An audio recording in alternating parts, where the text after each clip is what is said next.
JB news Boisar में आपका स्वागत है। यदि आपने जेबी न्यूज बॉयसर सब्सक्राइब नहीं किया है तो सबसे पहले जेबी न्यूज बॉयसर सब्सक्राइब करें और खबरें देखना आरंभ करें। मुरबे के दुर्घटनाग्रस्त नाविक परिवारों की मदद के लिए उप मुख्यमंत्री एकनाथ शिंदे आगे आए। कुछ दिन पहले पालघर तालुका के मुरबे तट से गहरे समुद्र में जयश्री साई नाव को एक मालवाहक जहाज ने टक्कर मार दी थी, जिससे भारी नुकसान हुआ। मुरबे के शाम तरे के संयुक्त परिवार की ये एकमात्र नाव थी और ठीक मछली पकड़ने के मौसम में नाव दुर्घटनाग्रस्त होने से पूरे परिवार के सामने आजीविका का संकट खड़ा हो गया था। इस मामले की जानकारी मिलते ही शिवसेना जिला प्रमुख कुंदन संखे और ज्योति मेहर ने मौके पर जाकर मुआयना किया। तत्पश्चात कुंदन संखे ने ये विषय शिवसेना के वरिष्ठ नेता एवं उप मुख्यमंत्री एकनाथ शिंदे को बताया और वहीं से उन्होंने पीड़ित मछुआरे परिवार को एकनाथ शिंदे से फोन पर बात भी कराई। इस दौरान शिंदे ने सहयोग का आश्वासन दिया। अक्सर देखने में आता है कि नेता आश्वासन तो कई नेता देते हैं, लेकिन निभाते सब नहीं है, परंतु उप मुख्यमंत्री एकनाथ शिंदे ने केवल आश्वासन ही नहीं दिया, बल्कि हकीकत में 2 लाख रुपए की मदद दुर्घटनाग्रस्त मछुआरा परिवार के लिए भेजी। शिवसेना की ओर से भेजी गई ये सहायता राशि शिवसेना पालघर जिला प्रमुख कुंदन संखे और उपनेता ज्योति मेहर ने मुरबे जाकर पीड़ित परिवार को सौंपी। इस अवसर पर दुर्घटनाग्रस्त नाव के मालिक श्याम तरे और उनका पूरा परिवार भावुक होकर एकनाथ शिंदे का आभार व्यक्त करते हुए बोला कि आज तक ऐसा मददगार व्यक्तित्व उन्होंने नहीं देखा।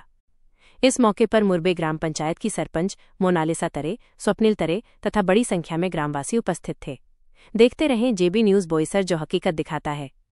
आमच्या मच्छीमार नेते आणि शिवसेनेचे उपनेते ज्योतिताई मेहर, या गावचे सरपंच मोनालिसा तरे, ज्येष्ठ समाजसेवक आपला राजन तरे, आपला स्वप्नील तरे, आमच्या चेतनाताई आणि ज्या घटनेकरता 2-3 दिवसाआधी आम्ही आलो होतो ते म्हणजे आपल्या जयश्री साई ही आपली जी बोट आहे, जी गेल्या काही दिवसांपूर्वी आपण सर्व जिल्ह्याने बघितलं की समुद्रामध्ये मासेमारी करायला गेल्यानंतर एका मालवाहू जहाजाने तिला धडक दिल्यामुळे रात्रीच्या वेळेस त्यांच्या आपल्या बोटीचं प्रचंड नुकसान झालं। काही दिवसांपूर्वी आमदार साहेब, आम्ही आणि ज्योतिताई आम्ही इथे आलो होतो आणि त्या बोटीचं एकूण निरीक्षण केल्यानंतर खरोखरच त्यांचं एकत्रित कुटुंब ज्या गोष्टीवर अवलंबून आहे ती ही बोट होती। त्याचं गेल्या काही महिन्यांपूर्वी त्यांनी सांगितल्याप्रमाणे तिला आगही लागली होती। अशा वेळेला एक शासन म्हणून कर्तव्य तर निभावलं जाईलच किंवा त्या बोटीला कायदेशीर प्रक्रियेतून जी काय मदत मिळणं शक्य असेल त्यांच्या नावाप्रमाणे, परंतु त्याच वेळेला या महाराष्ट्राचे लोकाभिमुख नेते आणि सध्याचे उपमुख्यमंत्री एकनाथजी शिंदे साहेब यांना आम्ही एक फक्त मेसेज केला की आम्ही मुरब्याला आलोय आणि अशी घटना घडलीय, तर जर आपल्याला बोलता आलं तर बरं झालं असतं। त्यांनी ताबडतोब म्हणजे अगदी 5व्या मिनिटाला आम्ही गावी सभा एकत्र होतो, साहेबांचा, शिंदे साहेबांचा फोन आला की काय घडलंय। तर आम्ही सांगितलं की असं आम्ही मुरब्या गावात आलोय आणि त्यांचं पूर्ण कुटुंब त्याच्यावर होतं ना, आता ऐन मोसम सुरू होत असतानाच अशी दुर्घटना घडल्यामुळे त्यांचं पूर्ण बोटीचं नुकसान झालंय आणि त्यांच्या कुटुंबावर एक खूप मोठा आघात झालाय। आणि केव्हा त्यांच्या मी ताईंना भेटलो, मावशींना भेटलो, तेव्हा त्यांची जी एक मानसिकता होती की कुठेतरी आता आम्हाला आमच्यात पुढे काय होणार आणि सरपंच मॅडम असतील किंवा राकेश तरे आणि आपल्या प्रज्ञा तरे यांनी सुद्धा आम्हाला एक हे केलं की ह्याला कुठेतरी एक मदत मिळाली पाहिजे। अशा वेळेला शिंदे साहेबांनी ताबडतोब फोन केल्यानंतर त्यांनी आपल्या दादांशीही बोलणं केलं, बरोबर ना, शिंदे साहेबांना दादांशी बोलणं करून दिलं, सरपंच मॅडमचंही बोलणं झालं की असं घटना जर तुमच्याकडनं सहकार्य मिळालं तर बरं होईल। त्याने त्या दिवशी एवढंच सांगितलं की तुम्ही घाबरू नका, तुम्हाला मी स्वतः शिवसेनेच्या वतीने जे काही शक्य आहे ते तुम्हाला मदत नक्कीच पाठवेल।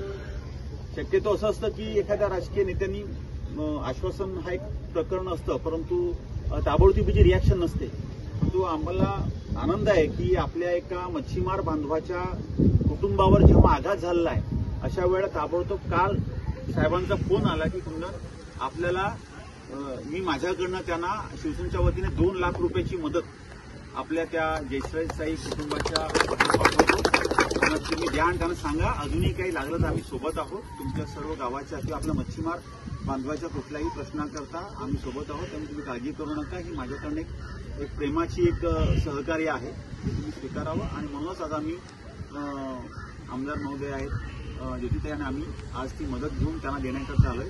आणि आता आम्ही हे सांगू शकतो की बघा, हा काही राजकीय विषय नाही, परंतु नेहमी जेव्हा आपल्या मच्छीमार बांधवांवर कुठलाही एखादा प्रश्नाचा विषय आलेला आहे, मागे पुराच्या वेळेस दिसते ना, ज्या वेळेला गेल्या वर्षी होतं त्यावेळेला मच्छीमार बोटींचं नुकसान झालं, त्यावेळेला साहेबांनी कोण काय केलं, शासन काय केलं ना, त्यांना मदत केली होती। त्यांना धान्य वाटप त्या काळामध्ये पण संबंध बंदरपट्टी पण दिलं होतं आणि